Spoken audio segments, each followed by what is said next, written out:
مساء الخير.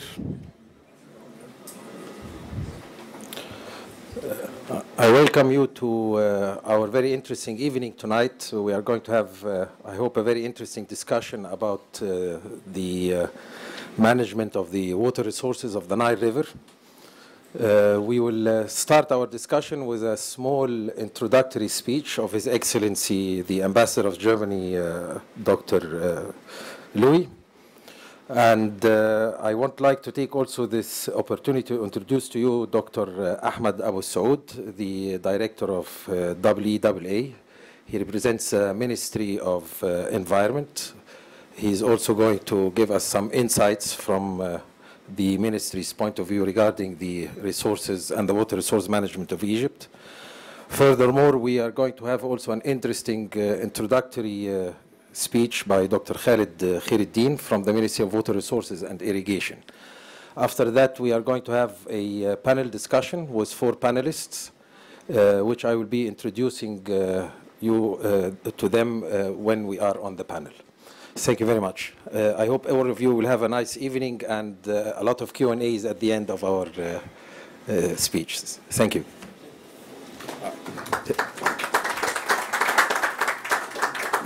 I welcome Ambassador Louis to the stage. Thank you.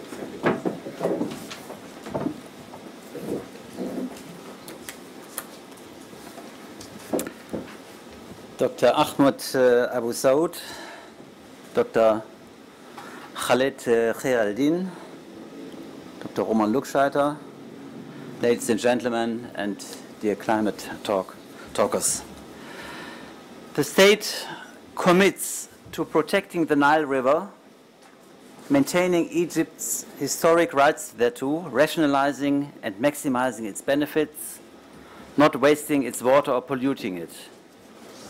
The state commits to protecting its mineral water, to adopting methods appropriate to achieve water safety, and to supporting scientific research in this field. Every citizen has the right to enjoy the Nile River. It is prohibited to encroach upon it or to harm the river environment.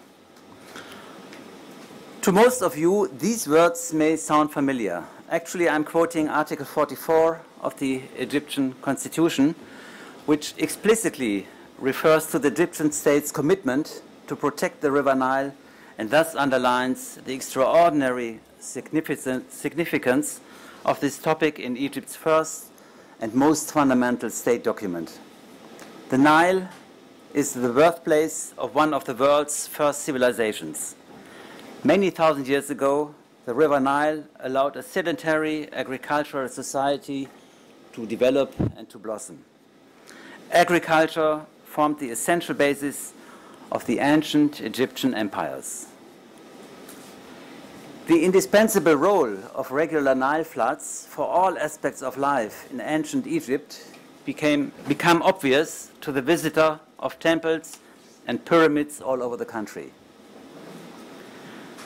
Herodotus, a Greek philosopher, once described Egypt as a gift of the River Nile. In the world community's collective memory, the Nile was and is the powerful maker of life, a source of fascination, curiosity and myth. Still today, the Nile River provides nearly all of Egypt's fresh water for agriculture, industry and human consumption, to which the 20th century added hydropower. This illustrates the river's constitutive economic and social dimension for the modern Egypt too. But the Nile, which has once created Egypt, is being eaten up by its own procreation. More than ever, the Nile, as a valuable source of water and energy, is under threat from a number of developments. Some are more long-term and universal in nature, others are more short-term and local.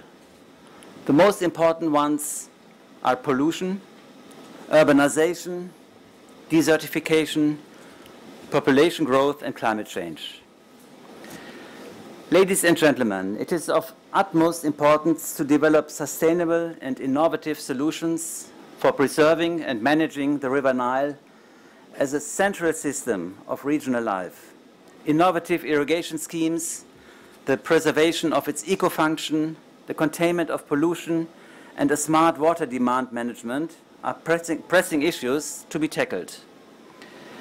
Since the early 1990s, the German government has been actively involved in contributing to modernize Egypt's irrigation infrastructure. All our support aimed to increase agricultural productivity in connection with a more equitable water distribution between farmers. This cooperation with our Egyptian partners has resulted in the co-financing and implementation of numerous projects.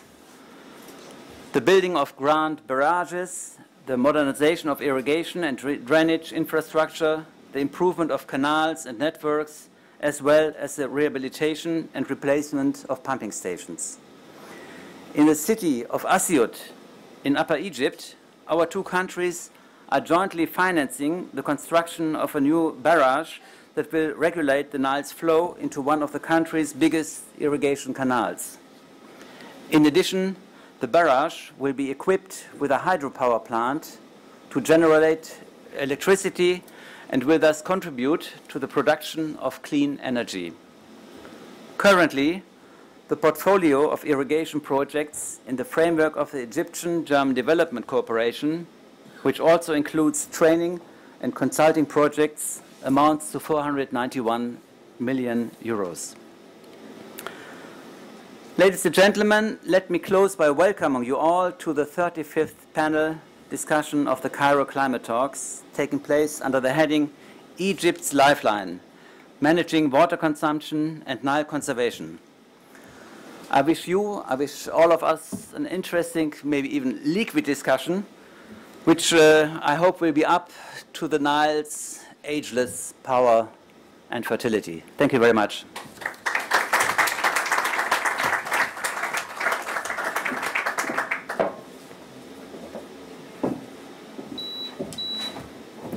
Your Excellency, thank you very much for this interesting insight from the point of view of a German as well. Next, I call Dr. Ahmed to the podium, please.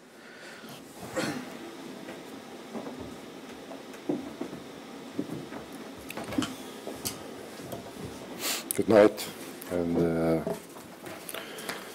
welcome you all for this very important meeting and discussion that will discuss the main issue regarding to the Egyptian life, which is the River Nile.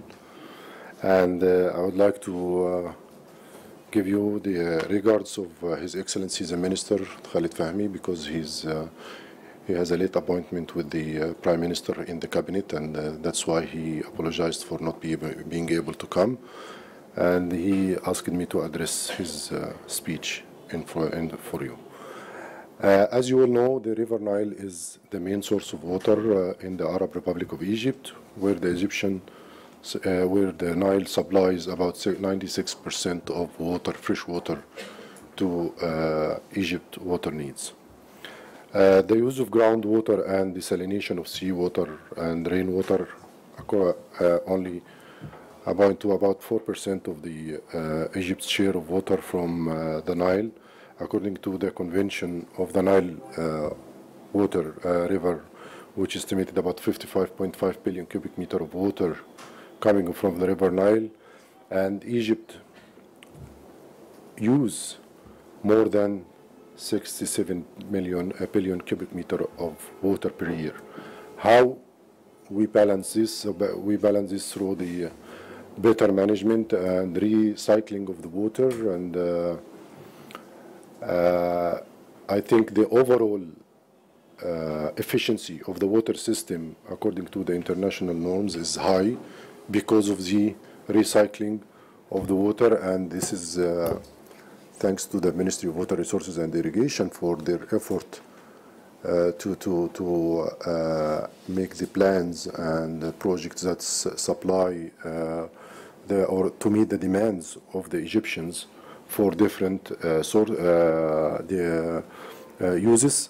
And we have for the agriculture, the main source of water use, which is account for 80% to 85%, and then we have the industrial and the municipal needs. The problem of the River Nile, the threat coming from the deterioration of the water quality of the River Nile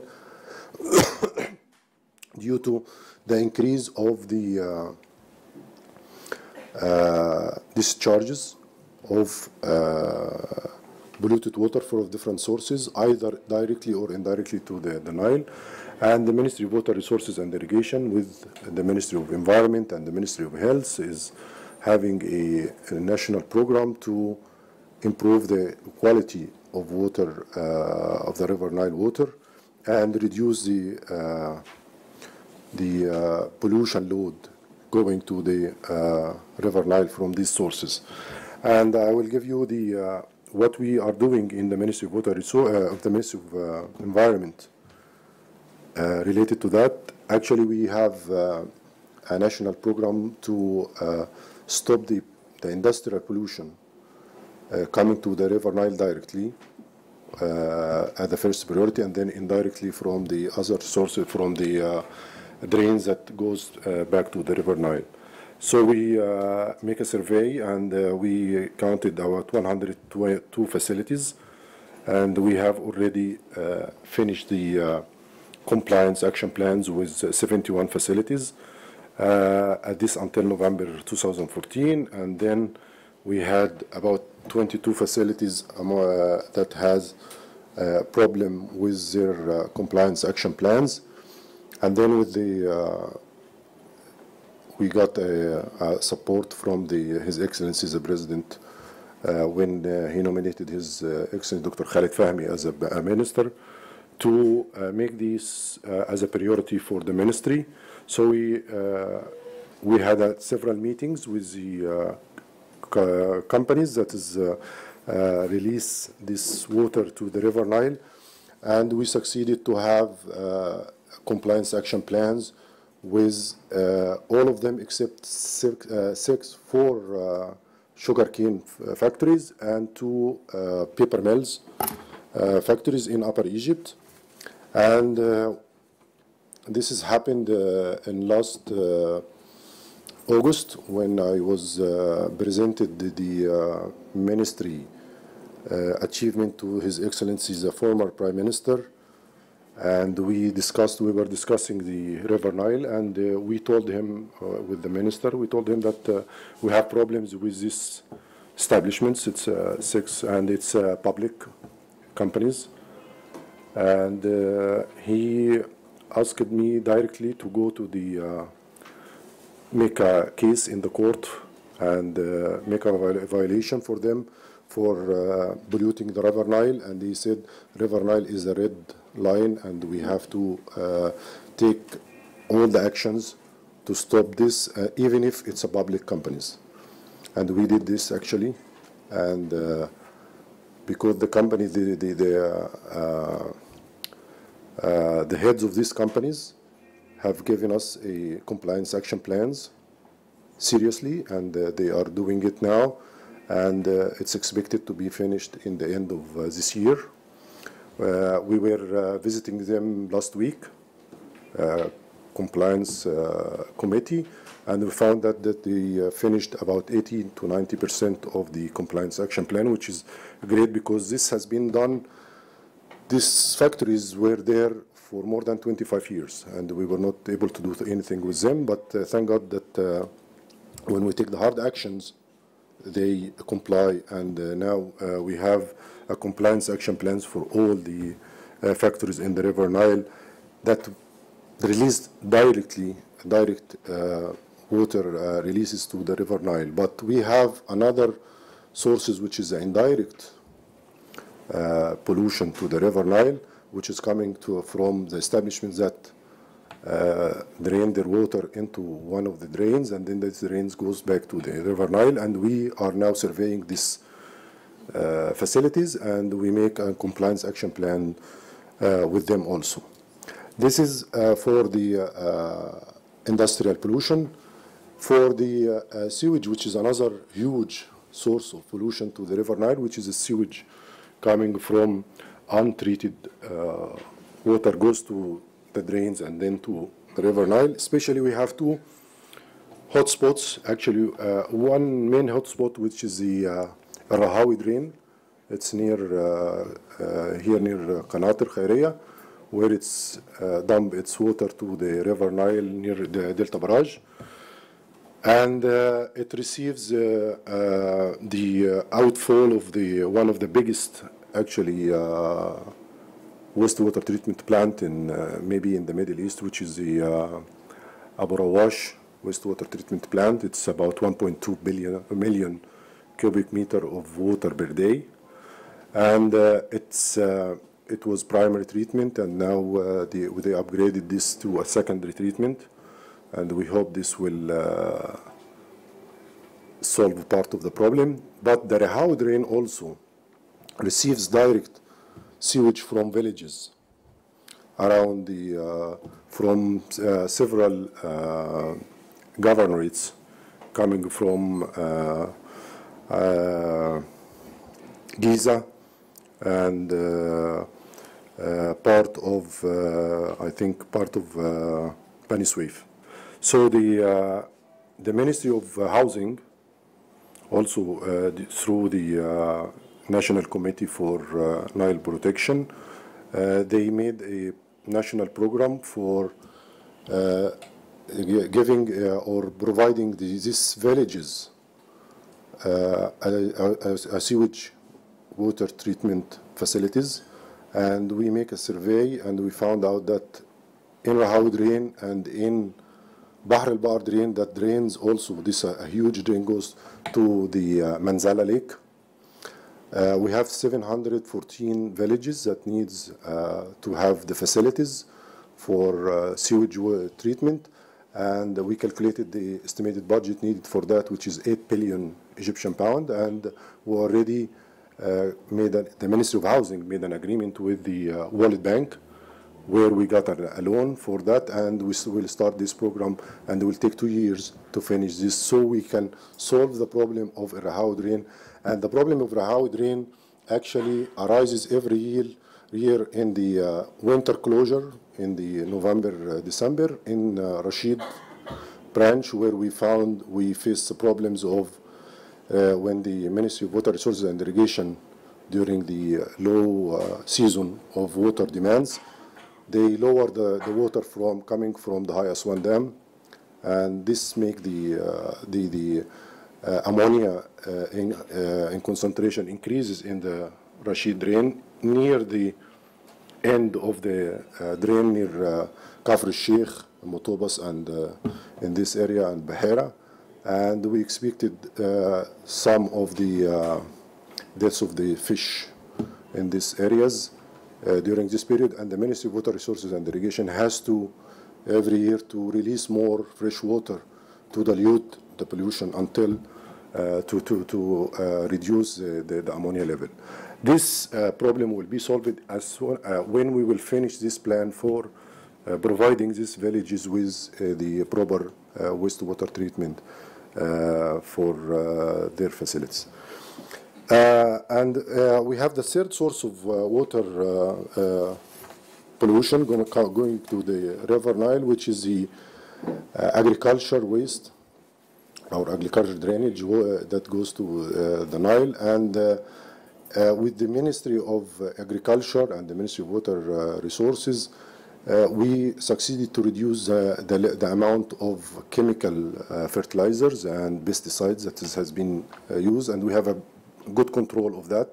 And this is make the quality of the agriculture wastewater is better than the other two sources, which is industrial and sewage wastewater. We have another issue related to the River Nile, which is the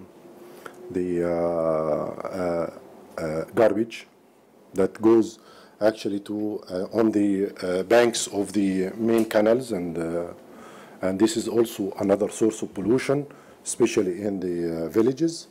And with the Ministry of Interior, the Ministry of Local Development, and the Ministry of Water Resources, we are having and with the help of the NGOs, we are trying to introduce a new mechanism for sewage collection, solid waste management collection systems in the villages using the NGOs and some of the active NGOs in these villages, where we can provide them with equipment and tractors so they can make a better collection of the system. Other than that, we are we have monitoring system for the River Nile to monitor the water quality in the River Nile. We have 17 branches affiliated to the WEAA, and they have labs, and we take samples from the water, and we monitor the water quality. But lately, and according to the guidance of His Excellency the President Fattah al-Sisi, we will establish an online monitoring system on the point sources, on the industrial point sources in the River Nile. And we started with 7 points, where the 7 main these establishments that is not yet complying, we will have our monitoring system, where we will have the sensors that measure the water quality and send the data via telephone line to the central room here in WEAA, where we can monitor the water quality during the 24 hours.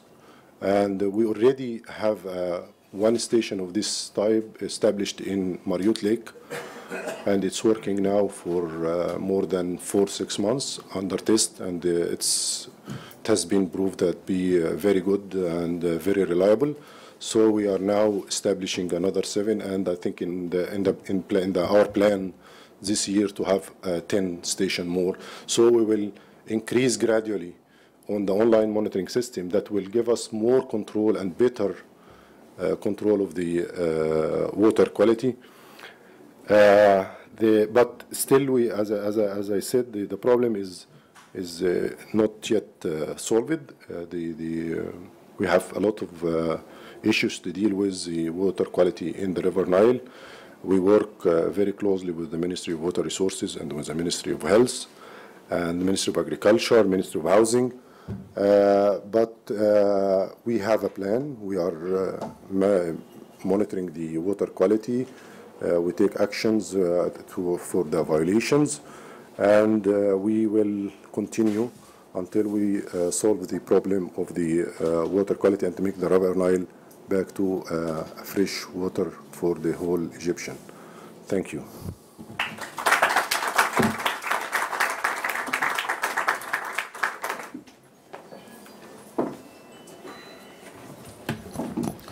Thank you, Dr. Ahmed, for sharing with us this valuable information.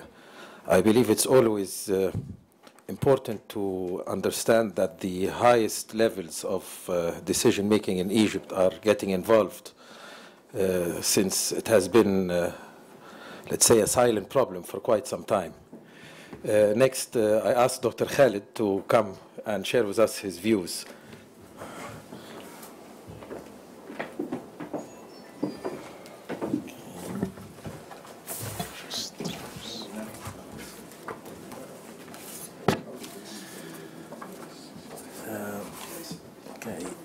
First of all, I'd like to thank the German MC and for inviting me for these important talks. And with the presence of everyone here, I welcome everyone, Mr. Ambassador, and all the audience here, ladies and gentlemen. It's my pleasure to be here, actually, on behalf of His Excellency Dr. Hussam Moghazi, because also he had another meeting tonight with the Prime Minister. Accordingly, he couldn't join us, and he is just asked me to present his apologies for this situation. In general, today now, I think after Dr. Ahmed Seoud talks, he talked very briefly and very nicely about the situation. I don't like to repeat his words again. for this issue. But I'd like to mention that in the recent decades, the Nile River actually has been exposed to severe damage and many encroachments that lead to deterioration of its entire ecosystem. And actually everyone or most people are blaming, each party is blaming the other party that this is your reasons. But finally, we end up with a bad situation or not a healthy situation for the river stem and river water quality. Ministry of Water Resources actually is doing its utmost and its best in order to protect, but without the help of the other parties, it's very difficult. Accordingly, this year actually in January 5th, Ministry of Water Resources and Irrigation has issued an authentication for something like a document to distribute for all the people in Egypt, for the ministers, different employees, for NGOs, for everyone. And this is actually something like an agreement that every Egyptian, each Egyptian has to protect the Nile. The Nile is ours. It's not something like we cannot say that when we see someone is polluting the river, we have to take care, we have to prevent him and do so. Actually, if we look in the history, the pharaohs, the religion actually was almost considered the river as a god and as a holy entity. So how does it come that the generation after generation to reach this situation? So the Ministry of Water Resources trying to do its best to prevent it, and now we have actually the decision was taken in March and in last March to start a campaign for removing all the encroachment in the river. We find that we have more than 50,000 violation and encroachments along the river.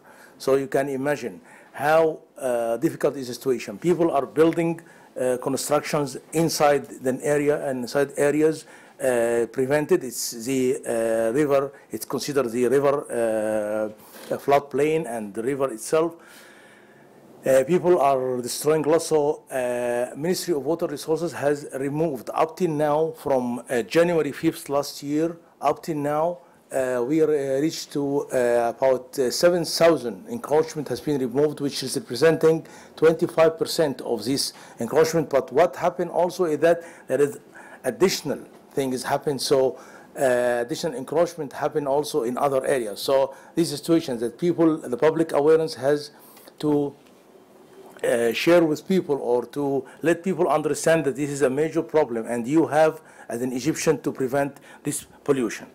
In addition to that, actually, Ministry of Water Resources has a special system, monitoring system for the water quality in the river and in Lake Nasser.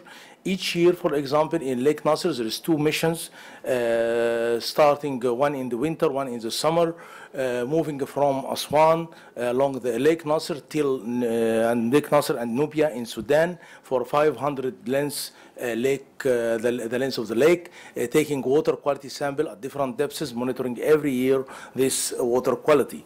And also for the river, the river itself from Aswan to Delta Barrage and the Mediterranean, there is another missions 4 times a year, field missions to monitor the water quality at different depths also, and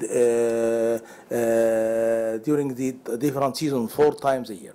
In addition, now we have a real-time measurement also started because of the it needs a lot of budget actually, especially for the online and real-time measurement, but we are doing it now.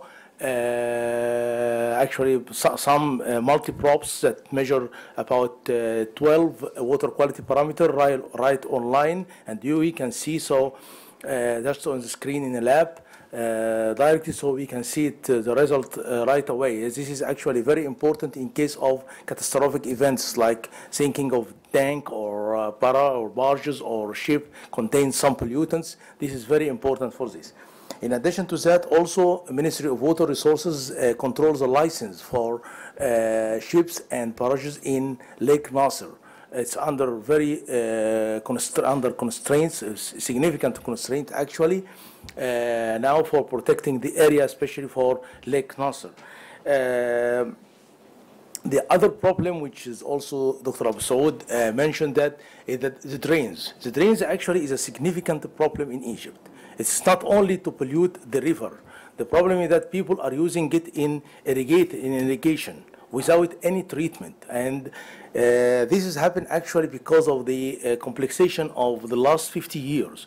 What happened is that the ministers or the ministry, other ministers, the infrastructure is extended to villages, providing them with water. Now, almost 99 or 95% of all the villages in Egypt are equipped or provided by clean water, by tap water. But what happened is that they don't have enough amount for sewage treatment or sewage collection even before treatment. Accordingly, every house, each house starts to find the way by itself, to dump, to take a tank every one week or 2 weeks, whatever, and dump it directly without any treatment into the closest waterway, which is a drain, sometimes in the canals.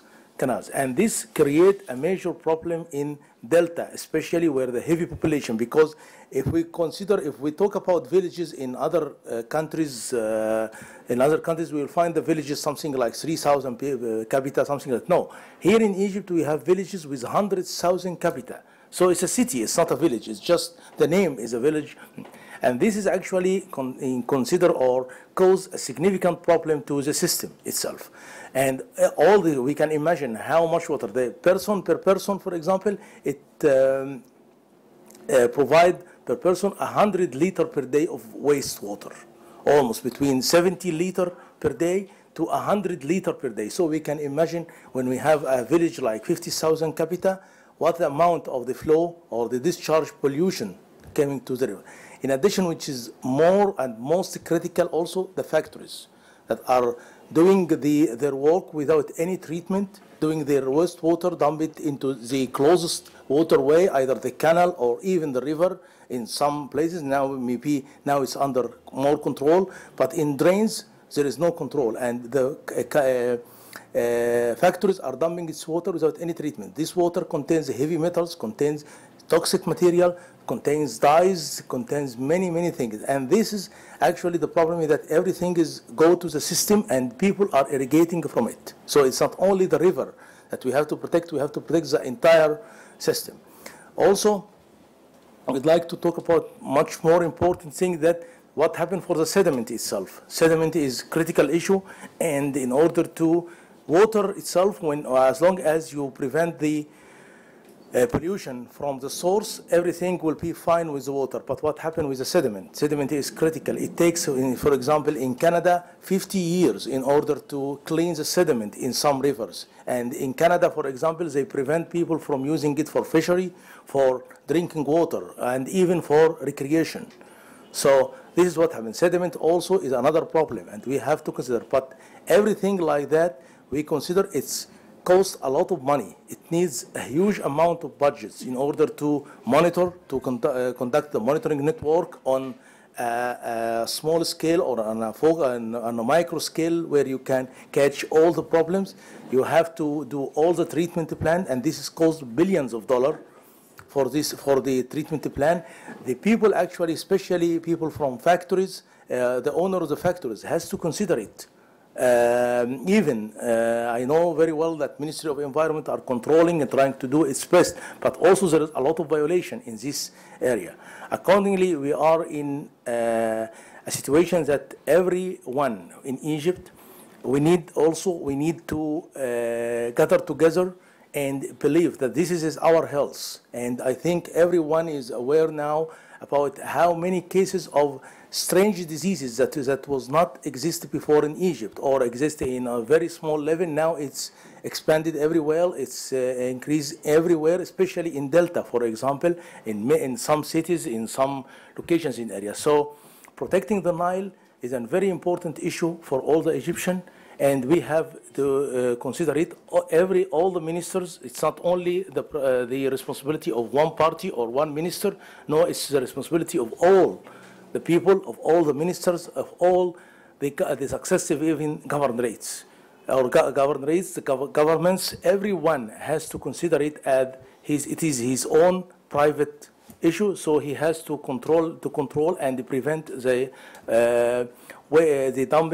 dumping of any waste, either solid waste or wastewater into the river and into any water course, even the lakes, the northern lakes and the sea.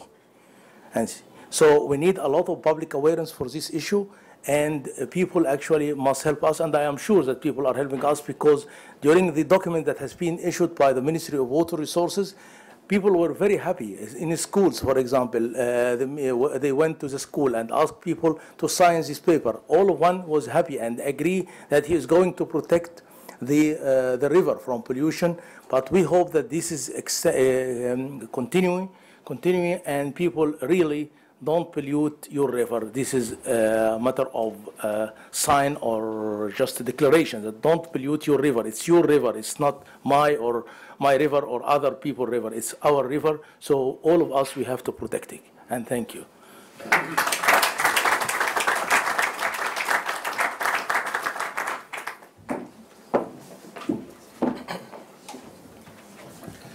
Dr. Khalid, thank you very much. It's very apparent that the main issue here is education and awareness in order to try and comply with our problems.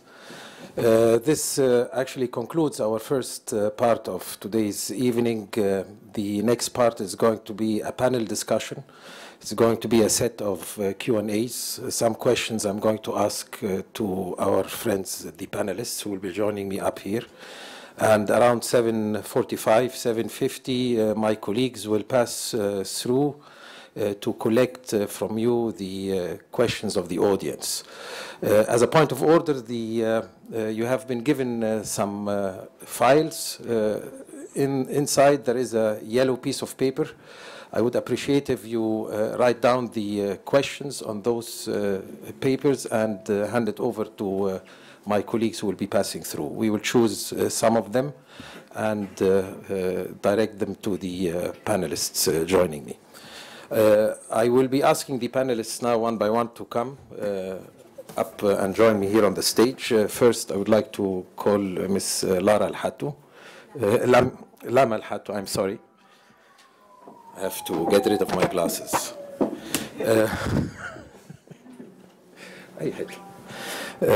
Lama actually is the co-founder of the Water Institute of the Nile. In the very near future, we will be able to call you Dr. Lama. She is actually pursuing a very interesting PhD in the Netherlands in the Erasmus University in Rotterdam. It's about the good governance of the Nile Water River in Egypt under the climate conditions we are now facing and will be facing in the future. Next, I would like to call Engineer Ibrahim Aishra to the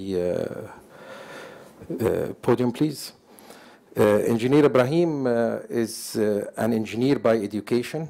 He is the head of the Energy and Electromechanical Division in ECG. ECG is an Egyptian consultancy firm. It's called the Engineering Consultancy Group.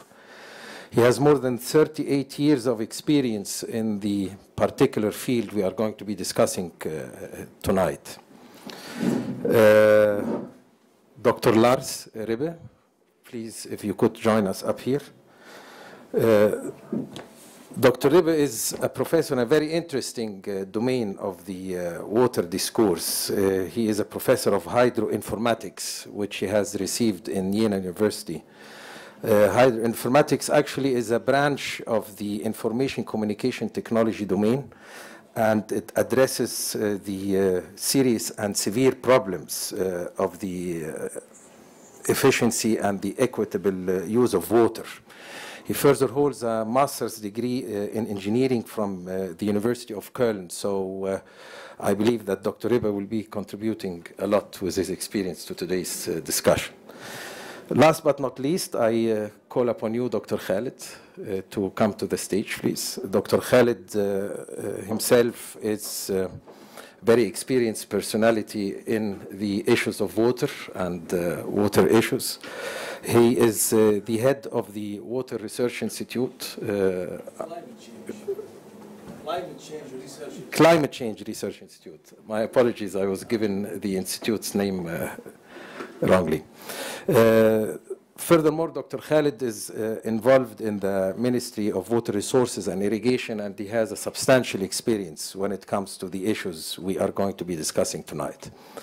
I will be asking our friends up here, each of them, a question or two, and they will respond, and later on we are going to take it more interactive through your questions and see how the evening is going to develop.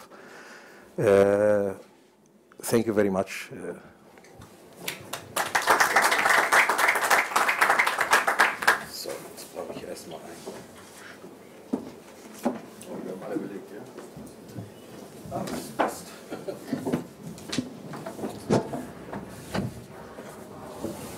I've actually worked out a few questions to each of the panelists. So if there is any professional amongst you and the questions are not really up to date, so my apologies. I'm an electronic and telecommunication engineer by education, and I have been involved in the water issues only in the past 2.5 years. So the first question I'm going to ask Lama.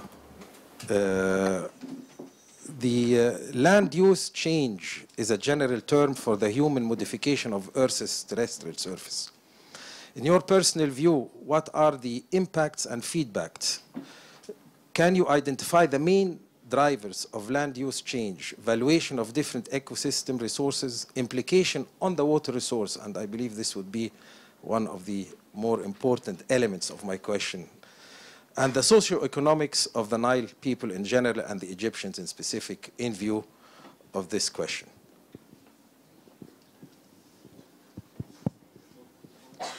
Thank you. First off, that's a very large question. That's about 6 questions in one, so I'll attempt to slightly modify and briefly go in as much as I can. So when we talk about land use changes, obviously the first thing that comes to mind is what does it mean when we have global increases of temperatures such as climate change? How is that going to differently impact the resources that we already have, such as our water resources, the Nile River basin? What does that necessarily mean for the generations that are coming? So we're already beginning to see an impact on our water resources. This is beginning to see whether we're inclined towards the dry scenario or the wet scenario in terms of different climatic models.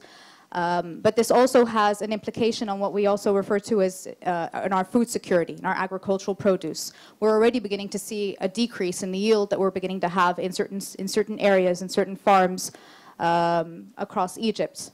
Just a couple of days ago, I was actually doing an assessment on some of the farms, large agribusinesses actually in Wadi Nakhtroun area and Tariq Sahl al-Shamari, Tariq Masr Skindariya, sorry, Cairo Alexandria Road. And many of these large agribusinesses, consumers were actually talking about that within the last 3 years, that their yield had dropped within 30%. So they had begun to bring in these artificial misting systems to basically deceive the crop into thinking it was a cooler temperature so that the harvest would grow to its full harvest. The produce would go to full harvest. And in about 10% to 15% of the cases, these large infrastructure projects that were coming in were successful, and in other cases, they weren't. So basically, make a long story short, we're putting in enormous amounts of investments to fight climate change and deceive the crops into going into full harvest. And even in that case, sometimes we're not successful. There are other factors that go into it, of course, such as salinization of the water in the area, and so forth in that specific region. But climate change is something that we need to begin to face. I won't go too much into a lot of the land use changes, but there is something that we need to also discuss when we talk about land use changes as well, is what does that necessarily mean when we come to look at new developmental projects, specifically in the field of agriculture. We were having a discussion yesterday during our experts workshop on water regarding some of the development projects that are planned for Egypt, such as the 1.5 million Feddans land reclamation across Egypt. And this is one of the things that we often are very confused about. I mean, we tend to think, well, we understand the pressures and the burdens that are upon us in Egypt. We lack of water resources. We're an extremely water-scarce country. We're screaming from climate change. We have transboundary water conflicts with our neighbors between Ethiopia and Sudan and other Nile Basin riparian countries. And we have population increase and other demands on domestic water usage, on industry, on agriculture. With all of these pressures that we have and all of these burdens, both external and internal, domestically, how is it necessarily feasible that we're able to have such a developmental project where we can afford to reclaim 1.5 million faddans in whether it be the Western Desert or so forth? What water is being used? Do we have availability of water per se, and what does that necessarily mean? So when we talk about land use changes and land reclamation, we need to seriously discuss what that means in terms of our developmental projects and where are we headed in terms of mainstreaming these kinds of issues such as climate change and water scarcity into our national strategies, and hence how is that being dictated by policies on a top policy level? Is the science informing the policy? Or is there a gap? Is there no communication that's happening between the scientists and the research and between the politicians that are dictating such policies? So I won't go into too much more because it's a very broad question, but thank you. Thank you, Lama, for your quite detailed answer. Dr. Lars. The term water productivity plays a crucial role in modern agriculture, which aims to increase yield production per unit of water used, both under rain-fed and irrigation conditions. It is also called agriculture water productivity. What are the technologies and modern methods available today to increase the agriculture water productivity in the Nile Basin in general and in Egypt in specific? And the second part of the question, I think it's a little bit also goes into the technology. What are the trade-offs on sustainable livelihoods and environment stability in view of an integrated cross-border water resource management system? You had tackled this yesterday extremely briefly. Maybe you can go more into the details about that. Well, very simple question, easy to answer. This is a complex, again, I think like the previous questions, with which demands a lot of answers. And then I think if we talk about water productivity, first of all, we talk about some measure of efficiency. Yes. You know, that's some input and then some output. And what we are interested in is the input of water, the output in yield. Of course, you can convert that into also monetary terms. No, that is then the economic aspect of productivity. We have to be careful that we are always, we need to define the system that we are observing. So looking at an irrigation system, I take water from a certain source, I convey it to a certain place where I need it, I distribute it, then I have a certain technology to apply it to the field, for example, drip irrigation or flood irrigation. And in all these different steps, I can lose water. So then the ratio that I'm considering could be related to the abstraction point or to any point in the system, and then related to the yield I obtain.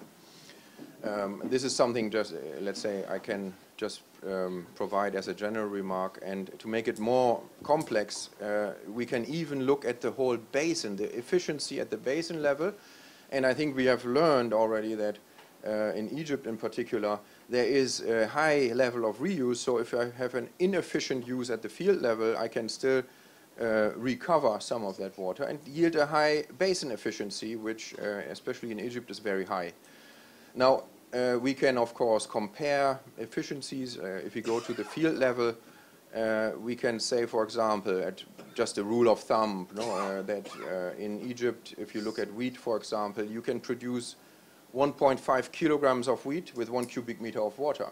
That's a quite high number. If we go to the southern neighbor, Sudan, you have around 0.5 kg of wheat that you produce with 1 cubic meter of water. Now, we have to consider everything I said before, that there's in the metric, of course, we have to be careful. But that shows us that there's a high potential, especially now in this case in Sudan, but in other countries as well. And in Egypt, not so much, because, of course, there is room for improvement, but it's already at a quite high level. But if we think that all of Sudan would increase the water use efficiency, you could save a high amount of water. I don't want to give a clear number, but Sudan is using currently something like 14 billion cubic meters of water, and think about tripling the efficiency, then you can easily calculate that a significant amount of water could be released, well, unless they are using the extra amount of water for other uses. So that is one thing. I think another issue of productivity is, of course, that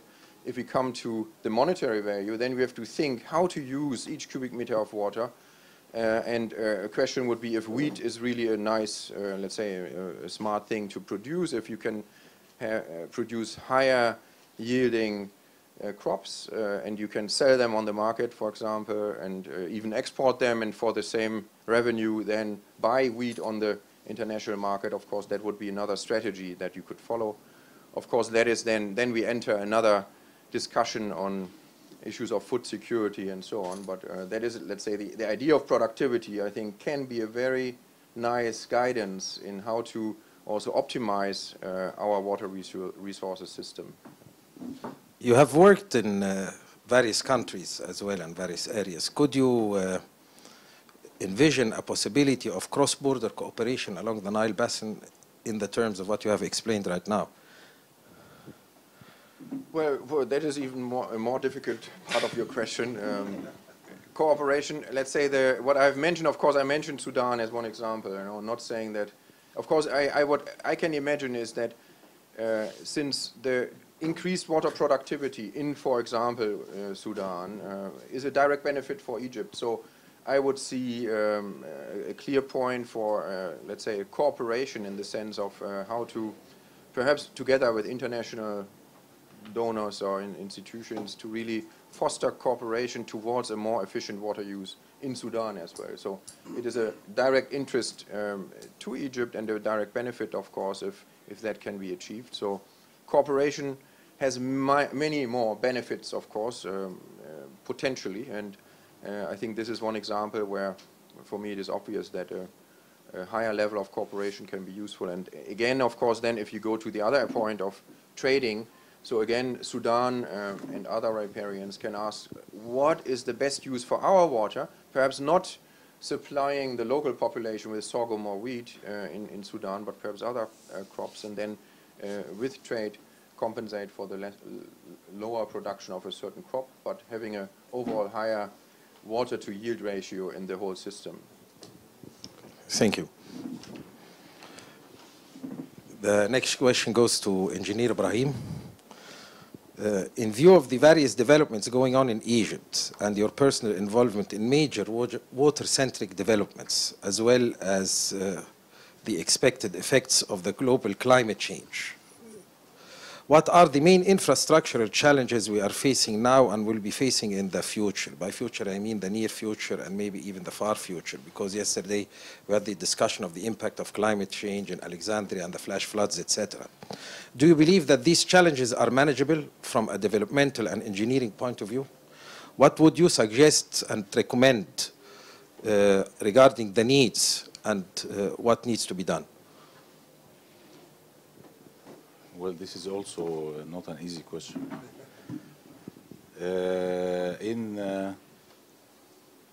It's not my understanding, but in fact, this is a fact and scientific figures that these risks facing us in the future are really manageable. Being a design engineer in my past experience, I have always in front of my views realistic projects that shortage of water can be faced with proper selection of type of projects, their sizes and their location. Water desalination is the only solution that Egypt has to face. Even we have a lot of plans in River Nile water management, a lot of threats as well, but by calculations, seawater desalination from the Red Sea coast and the Mediterranean coast are the only future solutions. And there are already on shelf a lot of projects which need funds and decision to be implemented, and they should start very soon, in few months actually.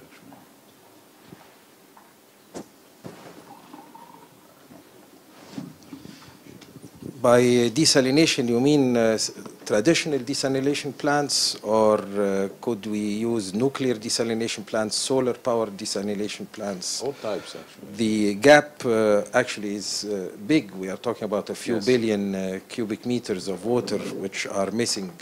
Yeah, that's why Could desalination projects really come up with this gap? It should be, but utilizing all types of desalination plants, utilizing the renewable energy, solar direct desalination, and there are several types of desalination. You know, let me say, all of the desalination plants in Egypt now are of the application of the reverse osmosis technology, but we have to go through more productive, more larger scale projects. Even after this new nuclear reactor projects in Dawa, we have to apply this for water desalination. This is a very demanding zone in Egypt, the north coast.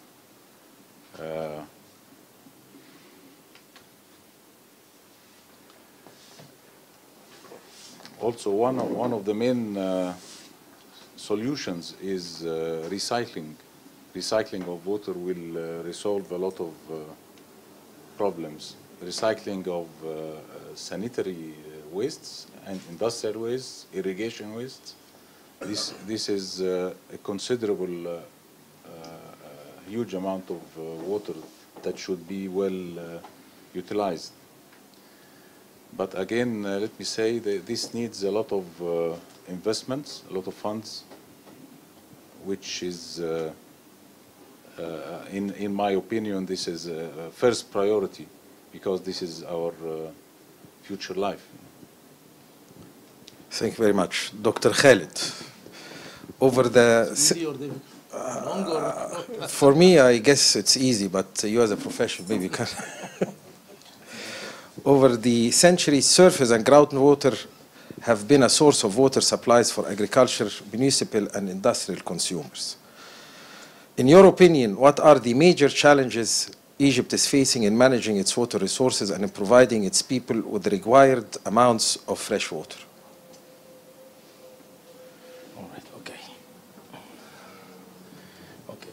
okay. Actually, Egypt has different aquifers of groundwater. The main aquifer and where there is a considerably amount of water is the Nubian sandstone aquifer, which is a shared aquifer between 4 countries, which are Egypt, Sudan, Chad, and Libya. And this is a project of Libyan former leader Qaddafi when he did the artificial river. He was using this type of water. Actually, this water is reached to about almost 1,000 meter depths, and you need a lot of power in order to lift it to the normal use. This is one of the major aquifer, and also just for people who doesn't know, this aquifer is extended even to South Sinai area. It's underneath almost entire Egypt. Yeah. And then we have different other aquifers. One of the major aquifers is the alluvium aquifer, which is very close, and it's almost about in the 50 meter depths or 100 meter depths. It's in the valley and delta area. The water actually in the Nubian sandstone are called the fossil water, which is it's been something like the petroleum oil, which has been formed in the long time era, and now it's in the pocket in the underground. underground. However, for the other one, which is alluvium aquifer, it is closed and it has renewable from the river itself and from the irrigation system in Egypt. There are other aquifers like el-Moghra aquifer, in Sinai there is some other type of aquifers and so on. But the main one is used and it's very good in use is the alluvium aquifer or the far near aquifer. However, for the Nubian sandstone aquifer, it's a little bit far. However, the water quality is one of the best water quality you will ever find. It is the same like river water in the Nubian sandstone aquifer. And one of the most important aquifers also is the northern coastal area. There is an aquifer there, but the problem is that using of this aquifer is very critical. And exhausting of this aquifer is much more critical, because this is the barrier between the seawater to the delta and the fresh water of the delta. So breaking down this aquifer is considerably dangerous for the entire delta area. This will cause a salinization for the soil of the delta in the northern part of the delta, something like 50 kilometers deep from the shoreline. This is very critical, actually. So using of groundwater, it has a lot of restrictions. It has, because most of the groundwater, when you take 1 cubic meter, it's either it's renewable or non-renewable aquifer. So as I told everyone that the alluvium aquifer or the aquifer in the delta and wadi is renewable and has a significant amount of discharge every year from the days. However, the other parts, maybe some of them are renewable. Even the sandstone, which is called the fossil water, it is renewable. In Sudan, for example, there is a recharge source in Sudan for the Nubian sandstone aquifer. Okay, so this is the groundwater. Exhausting of any groundwater aquifer is very critical. I will tell you an example what happened in Libya. There was an aquifer, they found it by some tests, and they start to find that in Tripoli there was a very good aquifer, and then they start to dig several wells, and they use almost the wells for several years, and suddenly start the water to be saline water, and they found that they break down the barrier between the northern coast and the fresh water, or the seawater and the fresh water, which caused that the aquifer is dead now and no one can use it again. It's saline water, the same like the seawater. So this is a very critical issue, and using it actually, it needs a lot of cautions, a lot of precautions also. Moreover, the using of groundwater is also essential because of the type of Egypt, the geographical of Egypt, or the system in Egypt. For example, in Wadi Natron, it is 1 million faddan has been added since 1988. There are about 1 million faddan has been added, part of it on fresh water and part on groundwater.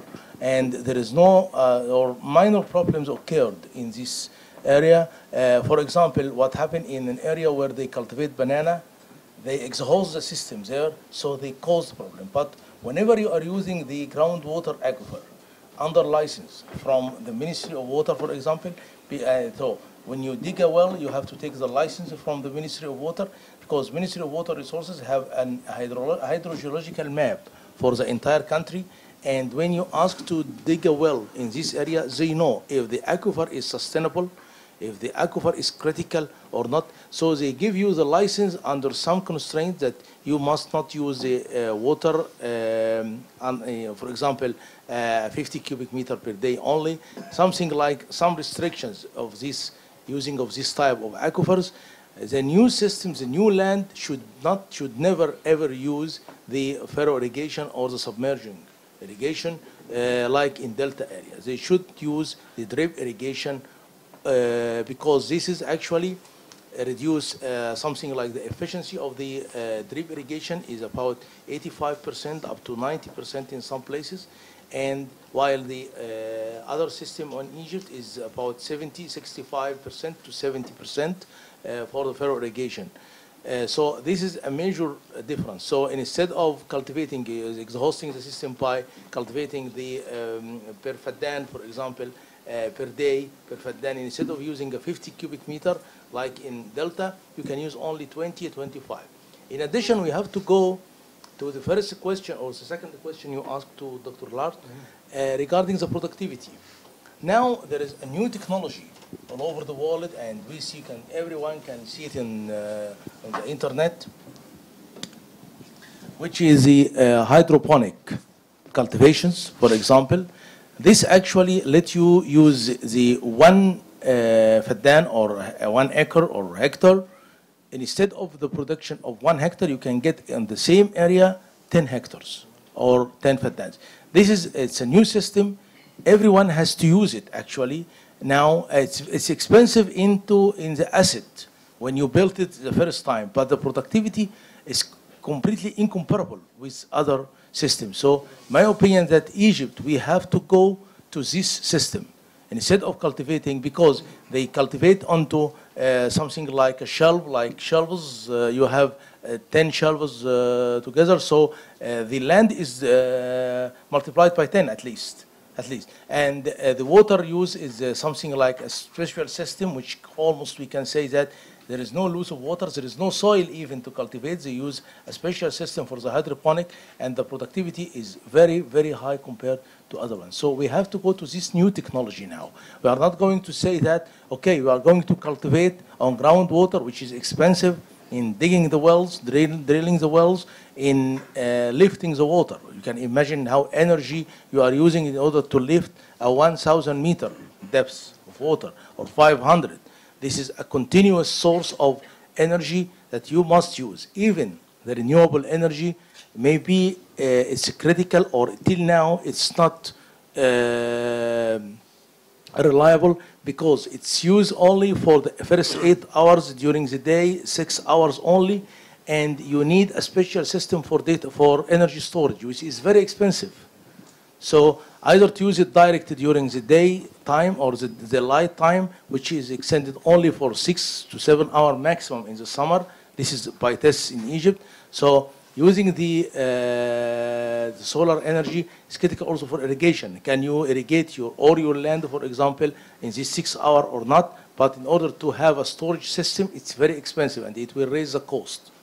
Accordingly, we have to manage, or to have to do something like a multi-criteria analysis for this issue. You have to put everything together and analyze it and check which one is much better, or give you the highest benefit you can take. But in my opinion, and finally, I can say that things are promising. There is no a lot of pessimistic or something like that in the area of the water resources, but we have to consider the better management, the new technology, and apply the new technology, either in agriculture or in water resources. For example, also, real-time monitoring is very important for the climate. So, for example, you can manage your system in the field, the farmer can manage his farm by many things, like using the prediction of the next few days. What's going to happen? Is it going to rain? I will not irrigate. And if it's raining, it's heat, I have to irrigate more in order to protect my cultivation, something like that. So education, or getting to science and technology, especially now with satellite technique, is offering us a very good chances in order to have a considerable and reliable system of management.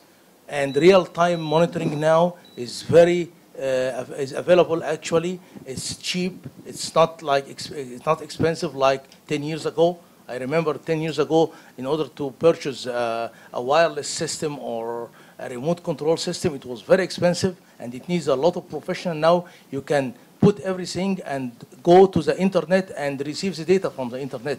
It's something like a ship, like a mobile phone. It's not something so complicated now. Things are easy. So using the new technologies, the new communication technology in water management and agriculture management, it will be very beneficial for the farmers and for the country itself. And thank you. Thank you, Dr. Khaled. I will take one interesting question from the audience, and I'm going to direct it to you, Engineer Ibrahim. It's about desalination.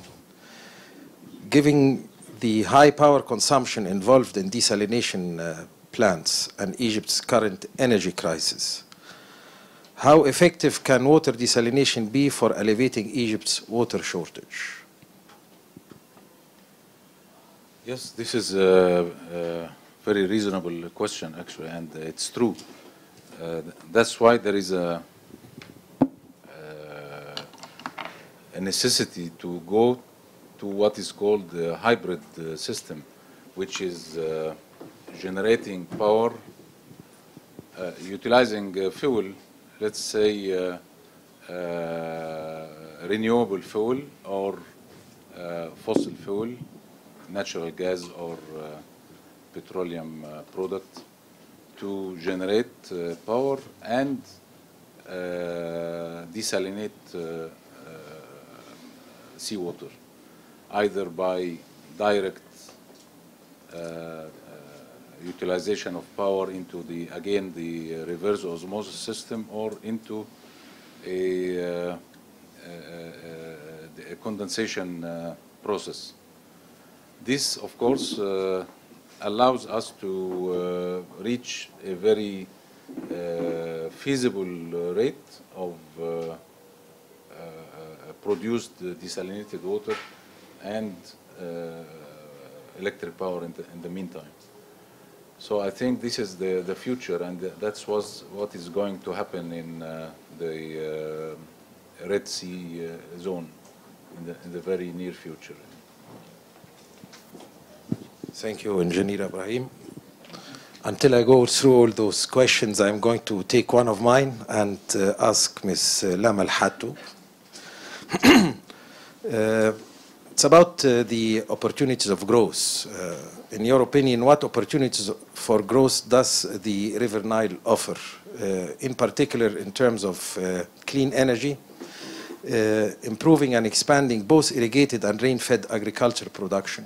We had talked about it yesterday very briefly.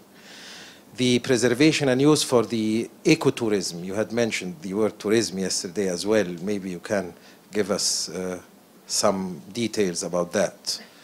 And last but not least, the broader economic regional integration, promotional of regional peace and security. Again, this comes from what you have been talking about yesterday. Thank you. Also 6 questions in one. All related. All related. So when we talk about the opportunities of growth on the River Nile, it's I guess to simplify, we can sort of break it down to what we would call domestically, how we can improve it domestically, and then also how we can, what are the opportunities of growth on the River Nile regionally. Well, we can start with domestically. So domestically, when we discuss opportunities for growth along the River Nile, we've been looking at different forms of expansion and utilization of our river in terms of things such as river transportation, which is something that we've been looking at quite recently.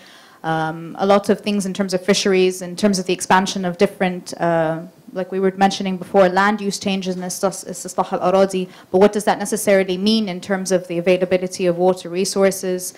On the regional front, an interesting thing that came up that we were discussing yesterday, especially when we talked about how that kind of cooperation could begin to happen between the Nile Basin countries, and let's focus on the Eastern Nile specifically, because that's a lot of where the talk came up specifically yesterday, was on the Eastern Nile between Egypt and Sudan and Ethiopia. One of the things that definitely was that we were thinking of considering, or that we should be considering in the near future, is how to look at the WEF nexus, or the water, energy, food nexus, not just simply on a domestic level, but how we can begin to look at it on a regional level. So break down the barriers and begin to look at how certain aspects of virtual water trade could begin to enhance. Virtual water trade is very simply if we, within the confines, for instance, of Egypt, no longer have the water availabilities to grow wheat or rice or whatever, we can begin to import it, from Ethiopia or from Sudan, for instance, in return for other form of commodities, or in the form of other. So virtual water trade is we're trading water through the form of commodities. So when we discuss the WEF nexus, or the water, energy, food nexus, we're discussing a form of trade of mutual benefit sharing between the countries, the Eastern Nile countries, in terms of energy versus water versus food. So we don't begin to look at each state independently in terms of its own national sovereignty. And that's where we can begin to break down the borders, if you will, and really begin to enhance that kind of regional cooperation. This has been discussed for a very long time. This is nothing new. And it sounds great in theory and is wonderful. And we all would love to have that kind of mutual benefit sharing between the three countries. But it really comes down to where are we headed in terms of our political process, where are we headed in terms of cooperation, where are we headed in terms of trust. Is there the trust available between the three states for us to begin to have that kind of mutual benefit sharing between the three states? I personally believe we're not there yet. I hope that with the signing of the DOP back in March, the Declaration of Principles, it's a start, and I hope that we can begin to move forward with that kind of regional cooperation. However, there is something that we were also discussing yesterday in reference to this, is so when we talk about water bodies, and specifically watersheds, transboundary watersheds, there's a professor in the University of Seattle, Professor Aaron Wolf, who termed the term water wars. This was back in the 90s, when he began to discuss water wars, and how he predicted, or his theory was, is that the next World War III wouldn't be over oil or political disputes or whatnot, but would be over natural resources, and specifically in water. And he's done assessments all over the globe, from the Mekong River to the Indus River between India and Pakistan, to Israel, to the Jordan River between India, Israel, Palestine, and Jordan, and of course the Nile. And most recently, his concluding remarks, or his concluding statements, sort of behind these assessments for years, for decades actually, have been that we as humans are actually more inclined towards cooperation over water resources than we are towards war. And he gives examples. He gives examples from the Indus River basin and between India and Pakistan, and between the Mekong and the Rhine River. And he discusses the binding factor that brings countries and states together to force them to cooperate, if you will. Now, in the Nile River basin, my personal theory is we can talk about the WEF nexus, and it sounds lovely, and we can talk about cooperation, and we can talk about this, but there really needs to be a binding factor that will force us, if you will, to cooperate when it comes to moving forward in these kinds of mutual benefit sharing. And my theory is that binding force that will force us to cooperate is climate change. Climate change isn't something that's going to be impacting Egypt alone, or Ethiopia, or Sudan. It's going to be impacting all of us across this basin. It's something that we're not going to be seeing the next 5 to 10 years. It's something that we're already visibly seeing, and is going to get detrimentally worse. And in my opinion, if there is anything that will force us to cooperate across on a regional level, it will be because of climate change. El Nino is a prime example of what has happened in Alexandria 2 weeks ago.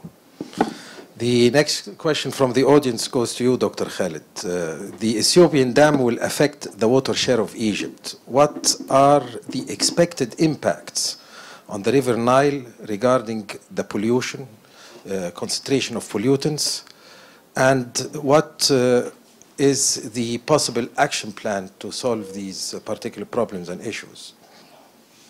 It's a complex question. Yeah. But it's not mine this time. Yeah. So. Not think about it. Yeah. Okay.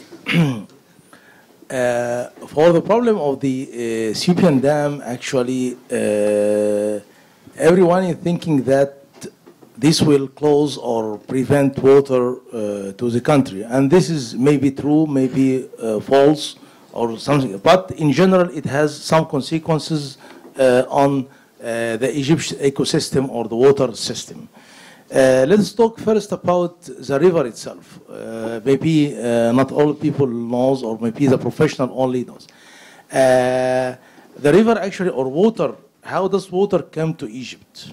Actually, we use all the water is dumping from the south area, from the watershed, from Ethiopia, Upper African Plateau, and other area are dumping its water into a city named Dongola, which is the entrance of the High Aswan Dam Lake or Nubia Lake in Sudan part. So this is the point where Egypt water reaches to start to be used in Egypt. It travel after this point, it travel to the Sudanese border, and then we use it from this area via the hydroelectrical power of the High Aswan Dam. But, okay, so we have several branches. The first major branch, which is the Blue Nile.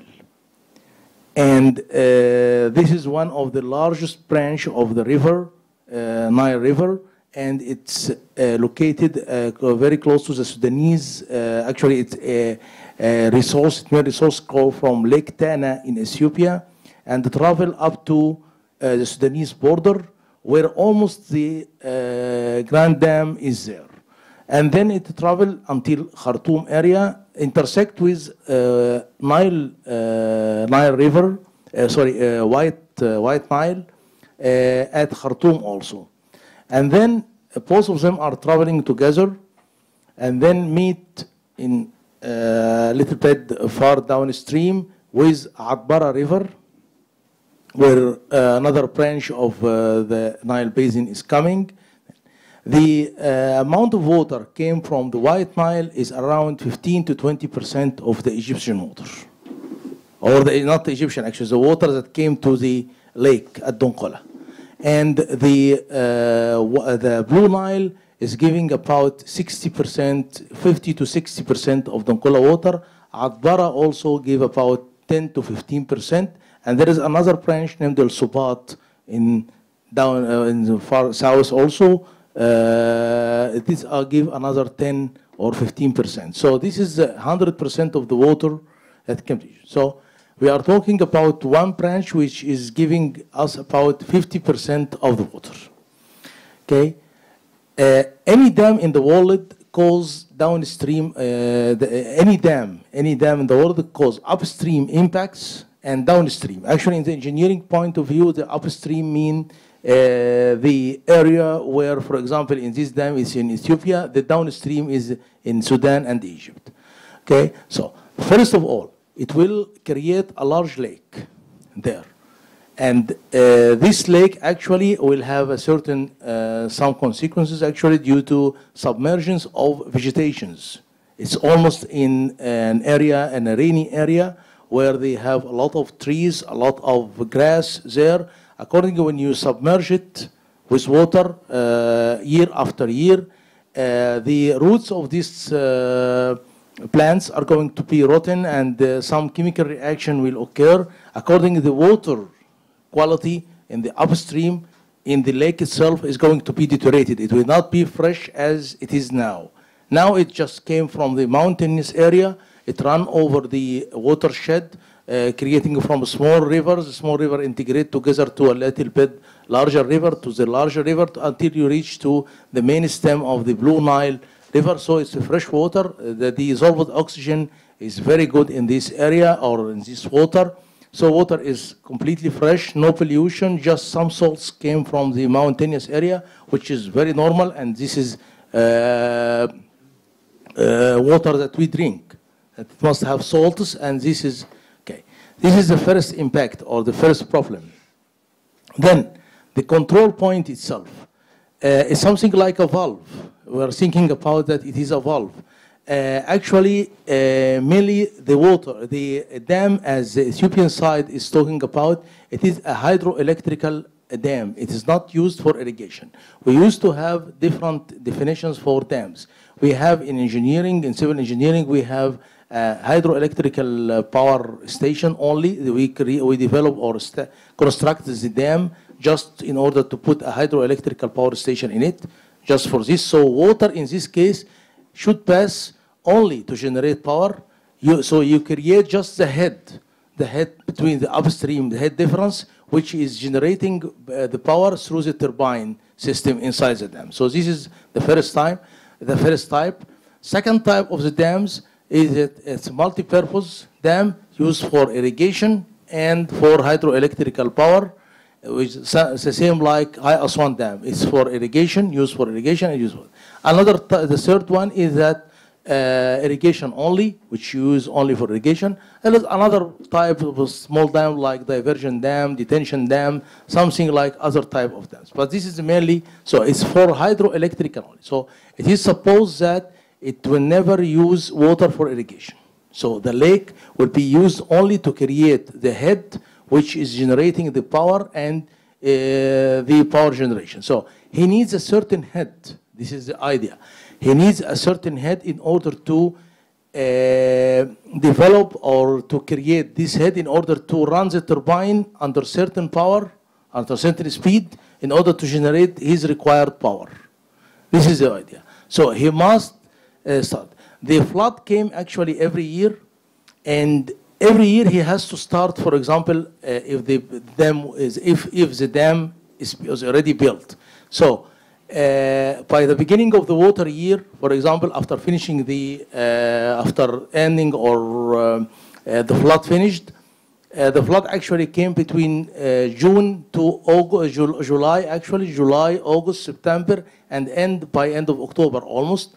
So at this time, the lake should be on the highest level and then release every day the water to the downstream area. Okay? What's going to happen is that the most important time, of the critical time for Egypt will be the filling time. Is it going to fill within 1 year, for example, 2 years, 5 years, 10 years, 20 years? Actually, if we can consider that if he filled it in 30 years, the impact will be minor, for example. But if he filled in 5 years, this is a certain type of. Till now, there is no actual studies or final studies for this issue. This is very important for all of us to know in Egypt, that there is no final studies. There is no final report that we can, every party of the 3 parties, Egypt, Sudan, and Egypt, Sudan, and Ethiopia, can stay and say that, okay, the dam is going to have this such type of impacts, 1, 2, 3, 4. The impact is considered from water resources and environment. So these are the major 2 parts. Actually, when we're talking about the environment, we are talking about everything. We are not talking about only something like a plant or a crocodile in the river or something. No, we are talking about a physical environment, which is the water quality, for example, the biological environment, what's going to happen for the habitats all over the area, either in Ethiopia, in Sudan, and in Egypt. What's going to happen for the even, for example, there is some technical word, it's called the name the phytoplankton, which this tiny or very tiny microscopic actually organizations that fish are feeding, are eating it. So this is very important. Is going to affect it or not? Nobody knows till now. Actually, studies should appear for this area. And also, what's going to happen for the social? We have, for example, in Sudan, an area which is flooded every year, and then it will not be flooded. After the dam will operate, it will not be flooded. What's the impact of this area? It's going about the groups who are used to use the flood water are going to improve for them, for example. The same. In Egypt, mainly, our share of water, which is depending on the 1959 agreement, is going to be affected or not. Till now, nobody knows. It is just something like a guessing that, okay, it will impact issue. How much? No one can answer this question till now. Thank you very much, Dr. Khalid. Seems to be indeed a very complex question. Again, until I sort out everything, an interesting question to Dr. Lars. Dr. Lars actually represents an interesting science, hydroinformatics. It's the science of combining information technology with the water issues. I think it's a niche science, considering the generality of ICT. In your view and from your experience, what could be done in this special domain to enhance the efficiency and effectiveness of the water resource management in Egypt, in specific and the wider Nile Basin in general? It's a simple question, I guess, straightforward. Thank you for another very simple question. Actually, let's say my area of work is integrated land and water management. I did my PhD at the Institute of Hydroinformatics, so there is a relation, but it's not my core specialty, you know. But of course, hydroinformatics or information management in general, I think is something that should be of concern to us. I think everybody has heard the notion of information is power. Many people still take that kind of slogan quite serious, and they think if they share power, they share information, they also share power, or they give away information, they also give away power. So that is something that is really a problem worldwide. You know, the kind of restricted exchange and availability of information.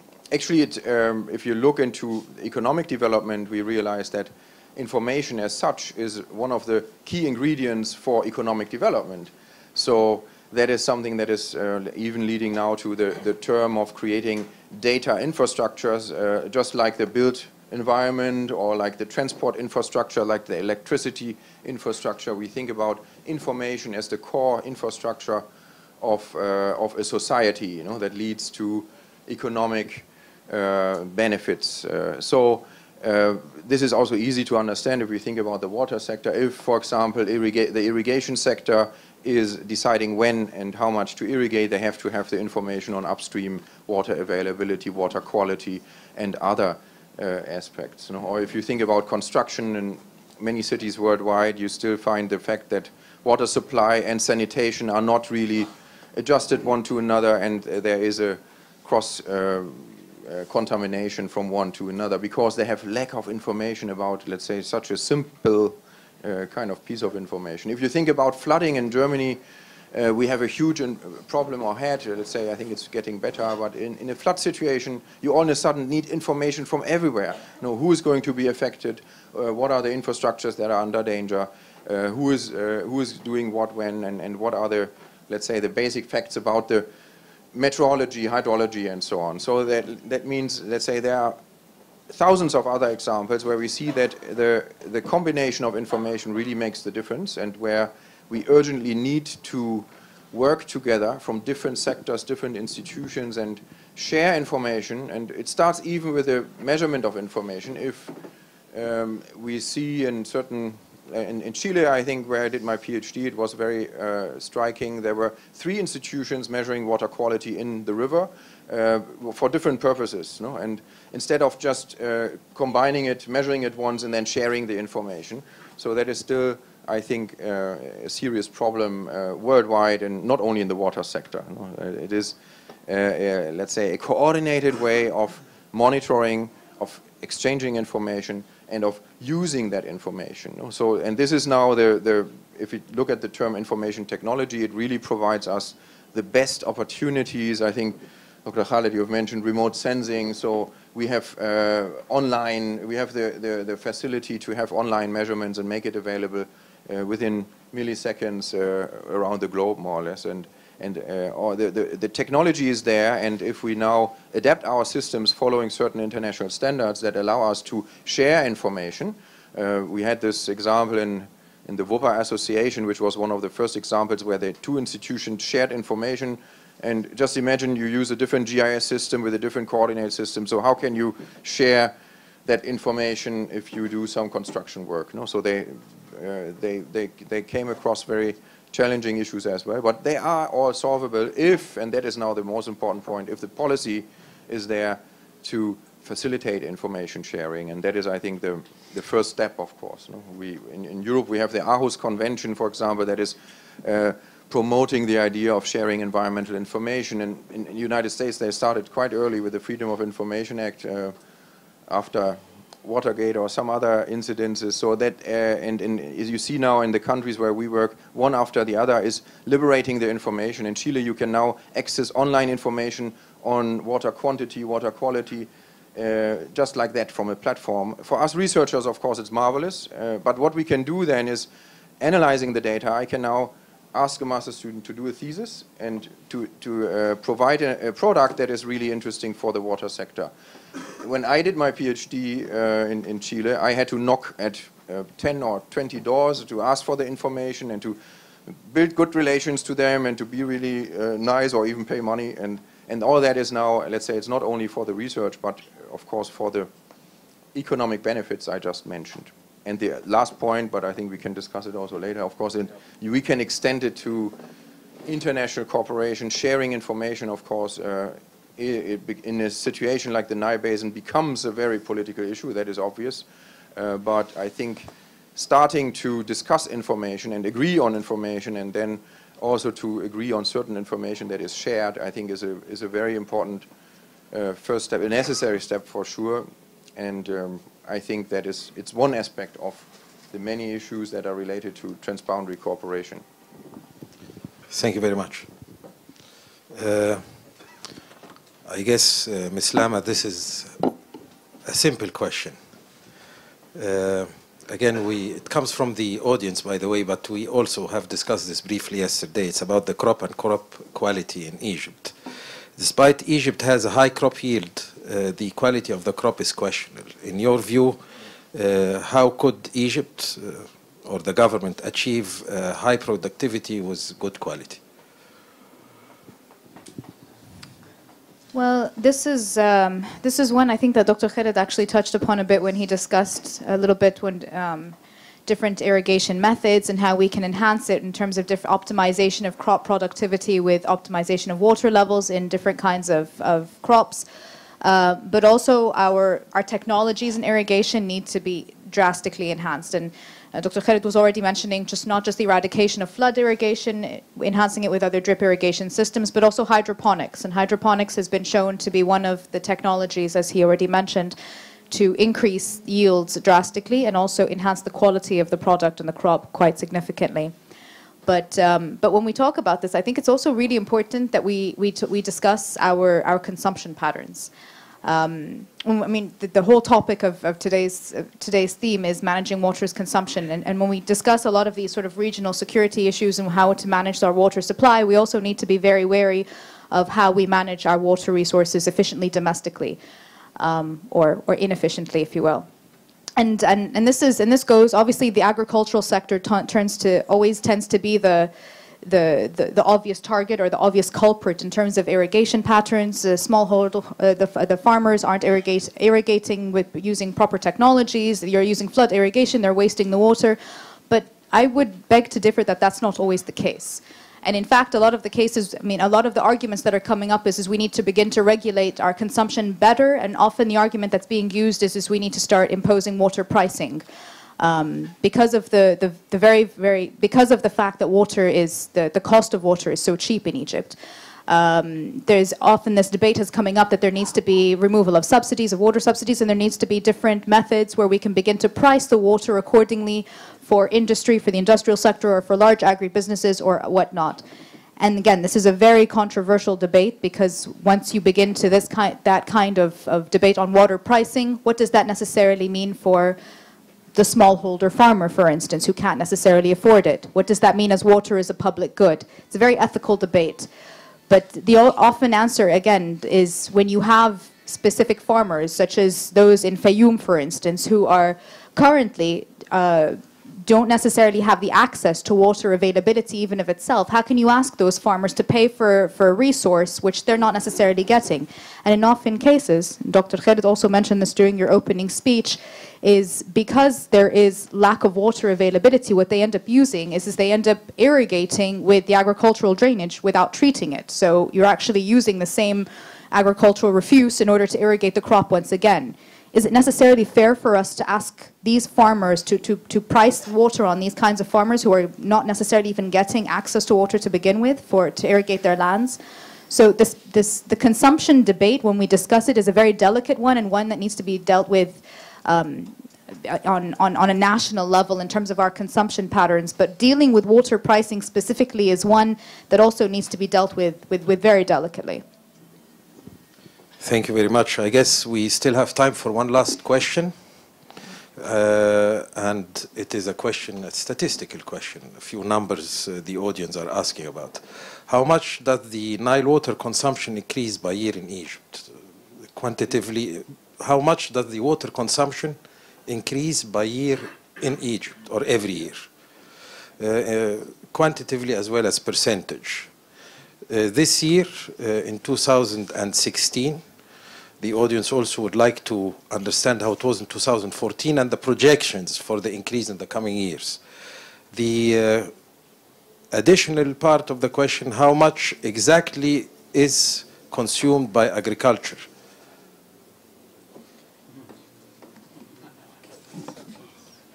It's a tricky question. Okay. Okay. سؤال المليون ونص فدان المشهور طبعا. Okay. Currently, actually, the amount of water used for agriculture is around 45 to 48 billion cubic meters per year. Actually, this is the amount we are talking about our share, which is 55.5. Okay. Another issue is coming back.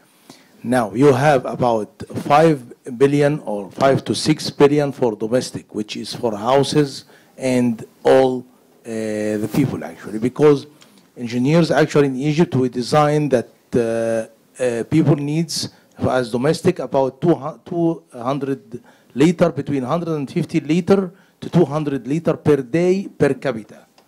So you can estimate, for example, at year 2050, how much water is going to be consumed by domestic by multiplying the population at this time, the predictions of the population at this time, by the 150 to 200 liter per day. So this is the first amount. The agriculture actually is used for 45 to 47, 48, something like that. And another part for about 2 or 3 billion for industrial. The total amount of these three, agriculture, domestic, and industrial, are going to give you the 55.5 billion cubic meter per year. Okay? But what happened actually for agriculture is that water in the upper Egypt, from Aswan to Cairo, all the agriculture, drainage, are dumping again into the river. So you have around 2 to 3 billion cubic meter again came to the system. And then the sewage also. I'm sorry to say that, but this is what's occurred, what's currently occurred, that all the domestic sewage are coming back to the river, because either it came to the mainly to the drains, and then from the drains back to the river. So we have another amount for the entire population of Egypt, from Aswan to Cairo, that's using this water. And then in the delta, you have the system for agriculture. Its water is delivered via the canals to the irrigation land, and then the excess water or the seepage or the leaching, what called the engineering leaching water, came back to the drains. And then the same problem what I talked in the open speech regarding the domestic wastewater. So it's coming back into the system, and people are using it. Actually, there is two types of use: the legal use and the illegal use. The legal use, Ministry of Water Resources organize it and manage it in a very precise way. They take the water quality of the drains and approve that this water quality is available for agriculture, to recycle it by mixing it with another amount of water. For example, you can mix it by the canal water 1:1, by ratio 1:1, or 1:2, or 2:1, whatever the system is. Okay, so this is actually is consuming or using the recycle around 5 billion cubic meter around. I'm not sure, just about 4, and there is another one because the system is a little bit complex. So you have another 4 billion for recycling, for the legal recycling, and then another amount of water that is estimated by 2 to 3 billion, which is illegal recycling of water. Then all of the excess water coming after this type of recycling back to the lake, like in Manzala Lake, from Bahr al-Bahr drain, or for example, in Manzala Lake has 11 major drains. El Prolos Lake has another 9 or 10 drainage lake, and Edco Mariut in the northern coast. So all of this again dump it to the northern coastal area, and we must to dump water, not high saline water. For example, it's around 2,000 to 3,000 ppm. in order to protect the barrier between the high saline water of the Mediterranean, which is around 35 ppm or 35,000 parts per million, to create the barrier in order to protect the delta. We must dump water into this amount of water into the sea again in order to develop. So this is the all amount of water. For the other projects that is currently in Egypt, like the expansion now in Egypt, it is going to use the 1.5 million Faddan project. It's a huge project actually, and it has different phases. Some of these phases actually, or some of this part of this land are going to be irrigated through the surface water. It's not all the 1.5 million are irrigating by groundwater, and another part is going to be irrigated by groundwater. For this amount, we used to use something like per day. For example, this is how to calculate it. You know the consumption per day for Faddan, depending on the crop. Mainly, you are not going to use to cultivate rice, which is very consuming water. It's consumed actually around 9,000 to 10,000 cubic meter per Faddan per season, which is about 3 to 4 months. No, we are going. There will be restrictions for the type of cultivation, and also the type of irrigation. So instead of using for the same area, for example, in the northern part, in Delta, for example, 40 meter cube per day per Faddan or 50, we are going to use 15 or 10, depending. Some crops, for example, use only 5 meter cube per day, like the herbs and all the medical crops, which is very expensive in selling it, but it's very low consumption of water. Trees actually like fig or pomegranate or other type of fruits using a little amount. For example, fig needs only 2 or 3 irrigating times only. So via the new system, it will consume a little bit of water. So this is why we consider it. So the irrigation system itself will be under control, under high control actually. The amount of water pumped from each well is going to be monitored. And now Ministry of Water Resources is developing a network for monitoring the amount of discharge from each well.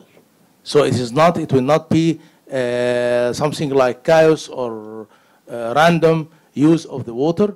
Also, the type of crops is going to be highly restricted in this area with a low consumption crops, like what I said. This is almost the same. So it is expected to be something like in the range of 2 billion cubic meter, 2 to 2.5 billion cubic meter per day for the 1.5 million, and it will take long time. It will not be just in 1 year or 2 years. No, it's take phases, and the phases, as I said before, it will be the first phase. It has a part of surface water in accordance with the groundwater. Dr. Khalid, thank you very much. I think this concludes our evening tonight. It's actually a very complex issue. From irrigation to geopolitics, everything is possible. I think it's a never-ending story. The River Nile will be with us for quite some time. It has been there for the past few thousand years. I would like to thank everybody coming, Your Excellency, the Ambassador, Dr. Louis, and our colleagues here on the panel. Dr. Ahmed, Dr. Khalid, thank you for coming so shortly. And we invite you for some dinner and some smart talk maybe around the dinner, discussing the issues further with our colleagues here. Thank you very much.